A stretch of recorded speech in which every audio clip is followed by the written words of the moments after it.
I didn't realize she was leaving me at first. Not because I didn't care, but because she didn't leave the way people usually leave. There was no yelling, no crying, no slammed doors, no dramatic speech that said, "We're over." I came home from work like I always did. Same driveway, same front door, same habit of calling out her name while kicking off my shoes. "Hey, I'm home." Silence. At first I thought she was in the shower. Then I checked the kitchen, no dinner smell, no music, no sound at all. I walked down the hallway and stopped in the doorway of our bedroom. Her side of the bed was perfectly made. Her suitcase was gone.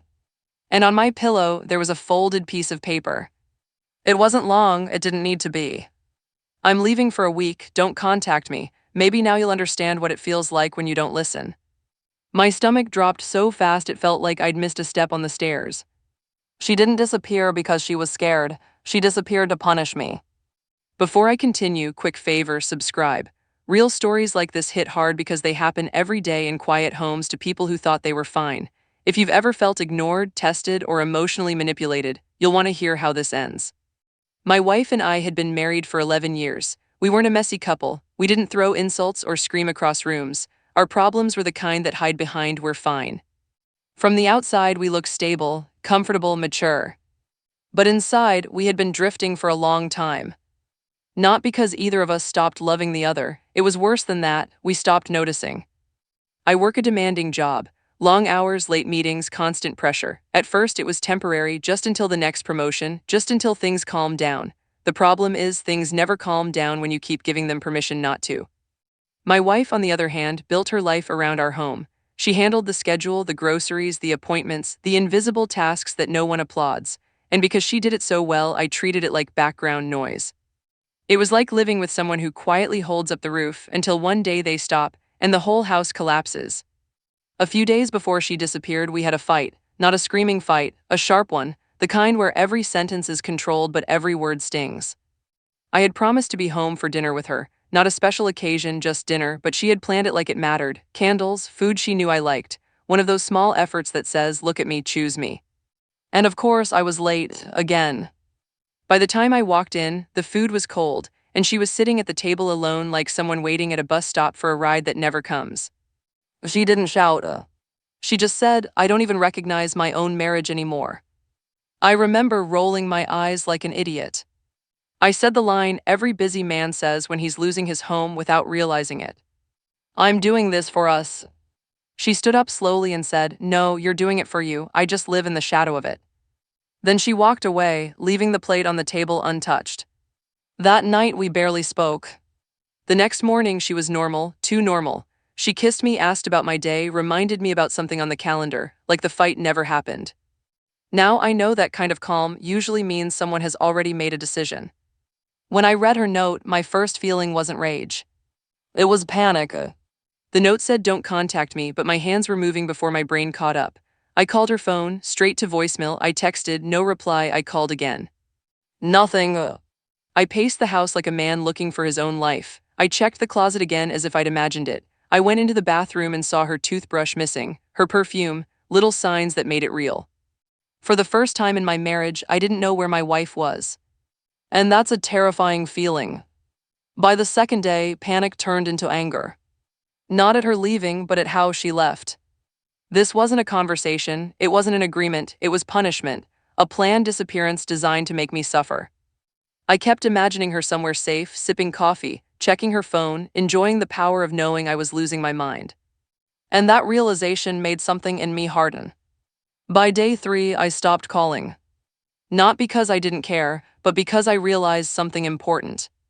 If she wanted me to beg, I was feeding the wrong relationship, not our marriage, her control.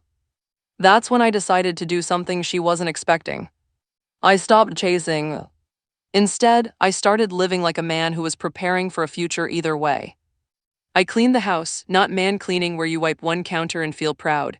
I mean deep cleaning, closets, drawers, everything, like I was scrubbing the silence out of the walls. I started leaving work on time. I didn't pick up extra tasks. I didn't stay late to avoid going home.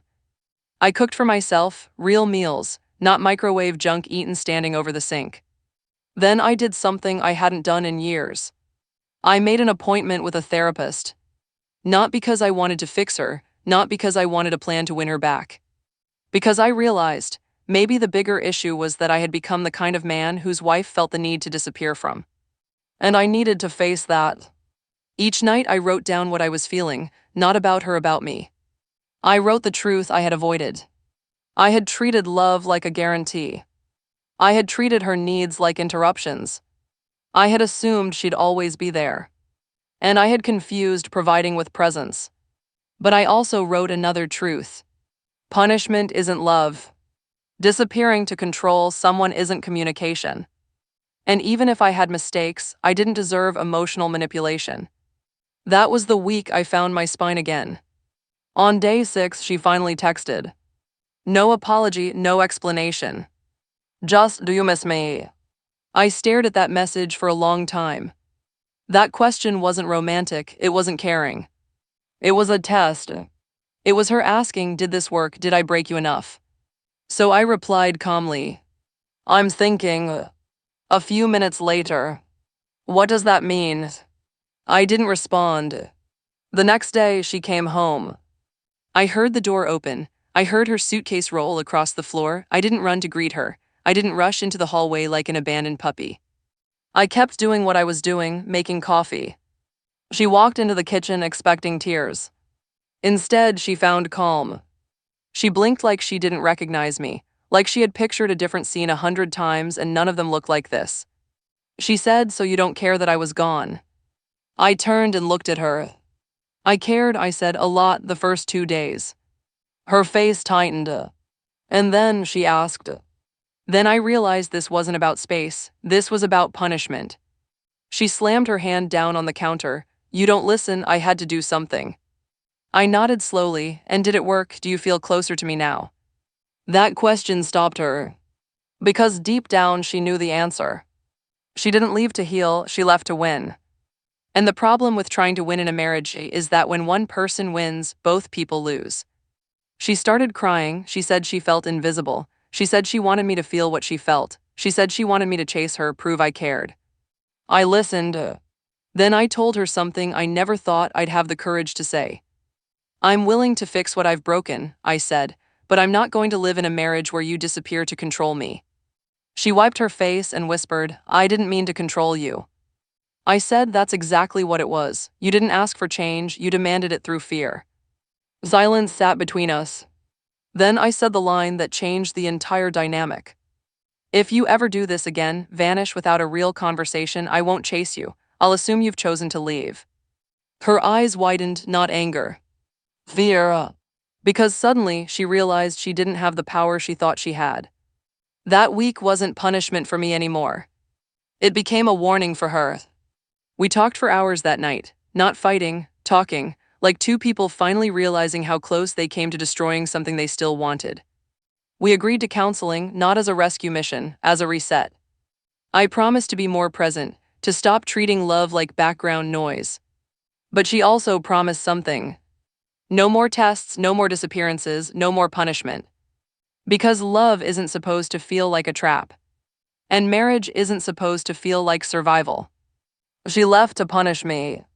But what she didn't expect was that her absence would wake me up. Not into desperation. Into clarity. Sometimes the strongest thing you can do isn't beg someone to stay. It's show them that you can stand on your own and that love has to be chosen, not forced. If you're in a relationship and someone uses silence, distance, or disappearance as a weapon, pay attention. That's not love, that's leverage. And if this story hit close to home, subscribe, because the next story might help you see something in your own life before it's too late.